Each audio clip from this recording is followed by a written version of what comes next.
पांडुरंगा करू प्रथम नमन दुसरे चरण संताच्या त्यांच्या कृपादाने कथेचा विस्तारू बाबाजी सद्गुरु दास तुका जयांची केली स्मरण होय सकल विद्याचे अधिकरण तेची वंदू श्री चरण श्री गुरुचे ते नमस्कार आता ओम नमो ज्ञानेश्वरा ओम नमो ज्ञानेश्वरा करुणा करा दयाळा तुमचा अनुग्रह लाधलो पावन झालो चराचरी लेकुराचे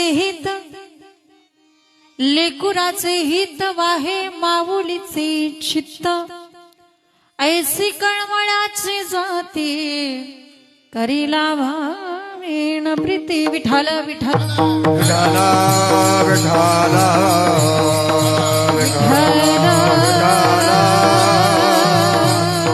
विठाल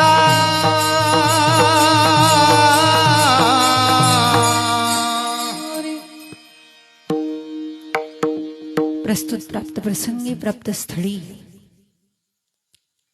कीर्तन रूपी सेवेकरता घेतलेला अभंग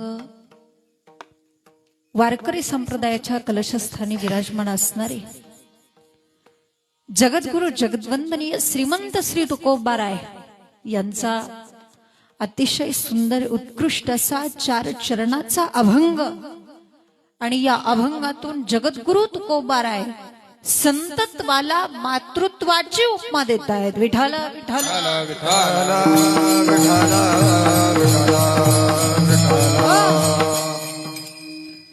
संतत्वाला मातृत्वाची उपमा या अभंगातून जगद्गुरु तुकोबारायांनी दिली. तसा जर आपण विचार केला तर संतत्व हे खूप मोठं आहे. किती मोठं आहे. अणुरेणू या थोकडा तुका आकाशा एवढा. आपण जर विचार केला तर संतत्वाला मातृत्वाची उपमा तशी शोभतच नाही. तरी पण संतत्वाला मातृत्वाची उपमा का दिली. संतत्व हे खूप महान आहे आणि मातृत्व हे खूप लहान आहे. तरी पण संतांना आईची उपमा का दिली. याचं कारण असं आहे या जगाच्या पाठीवर मातृत्व एवढा दुसरा कोणता दृष्टांत पण नाही. या जगाच्या पाठीवर आई एवढं प्रेम करणारं दुसरं कोणतं नातं पण नाही. त्यामुळे संतांना आईची उपमा. विठाल विठाल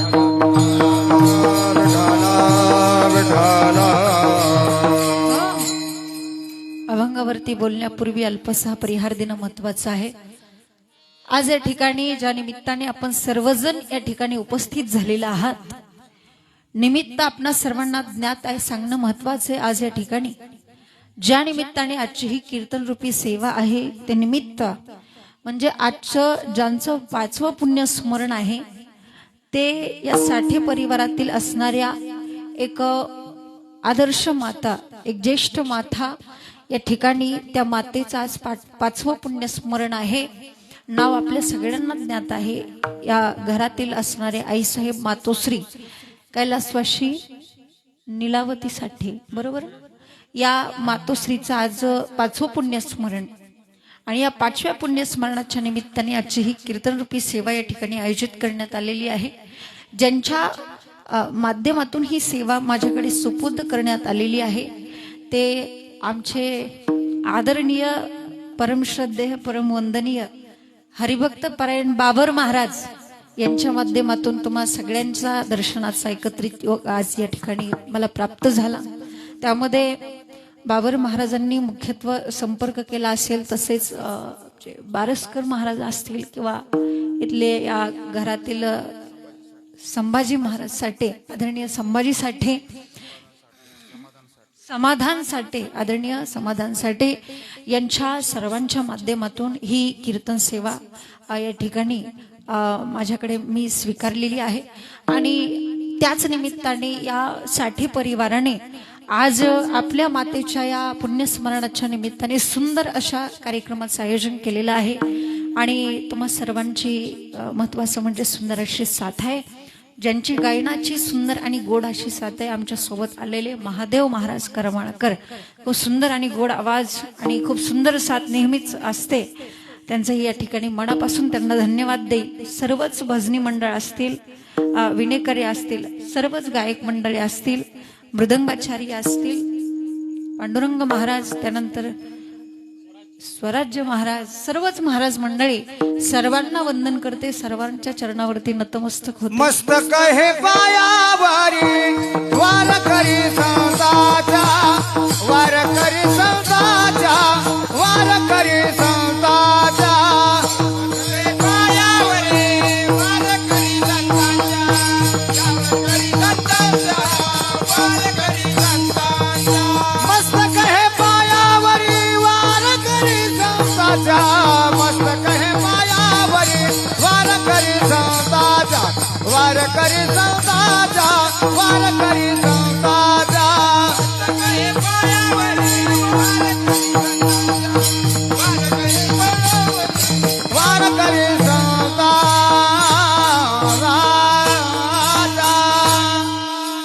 मस्तक हे पायावरी वार करी संतांच्या, सर्वांना वंदन करते, सर्वांच्या चरणावरती नतमस्तक होते. आणि सगळ्यात महत्वाचं म्हणजे आपला कार्यक्रम ज्यांच्यावरती डिपेंड आहे, मस्तक हे पायावरी.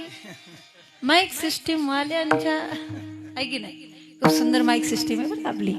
आणि खऱ्या अर्थाने असंच पूर्ण ज्ञान ज्याला असतं ना त्यालाच ते जमतं. याला पण नॉलेज असावं लागतं, कुठलीही गोष्ट टॅलेंट असल्याशिवाय नसते बरं का. कुठं विको द्यायचा, कुठं वाढवायचा, त्यांच्यासाठी एकदा टाळ्या होऊन जाऊ द्या. आणि खऱ्या अर्थाने तुम्हा सर्वांच्या सुंदर अशी साथीमध्ये, आणि सगळ्यात महत्वाचं आपणा सर्वांची उपस्थिती, सर्व माझ्या माता भगिनी, या ठिकाणी असणारा पुरुष वर्ग, सर्वांच्या उपस्थितीमध्ये, सर्वांच्या साथीने आपल्या कीर्तनाला सुंदर अशी सुरुवात. विठाल विठाल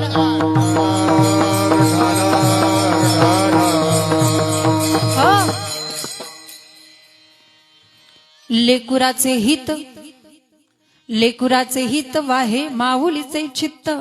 ऐसी कळवळाची जाती करीला भावीन प्रीती. जगद्गुरु तुकोबारायांनी आपण जर गाथ्यामध्ये बघितलं तर जवळजवळ 127 अभंग महाराजांनी फक्त आईविषयी लिहिलेले आहेत. कोणाविषयी? आईविषयी लिहिलेले आहेत. आणि त्यापैकी हा अभंग सगळ्यांच्या परिचयाचा आहे, सगळ्यांच्या पाठ आहे. खाली बसलेल्यांच्या सुद्धा पाठ आहे, मला माहिती.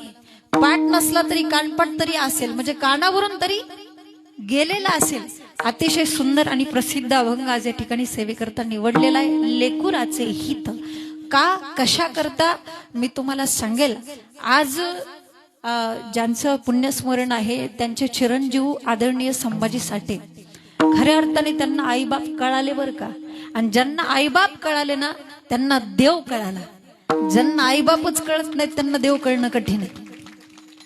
तुम्हाला वाटतं ना की देवाने आपल्यावरती प्रसन्न व्हावं, अगोदर तुम्ही तुमच्या आई वडिलांना प्रसन्न करा, देव तुमच्या आपोआप प्रसन्न होईल. बघा, कदाचित देवाला प्रसन्न केल्यानंतर गेलेले आईबाप पुन्हा मिळतीलच का नाही याच्यात कुठेतरी शंका आहे. पण आई वडिलांना प्रसन्न करा, देव तुमच्या आपोआप प्रसन्न होईल.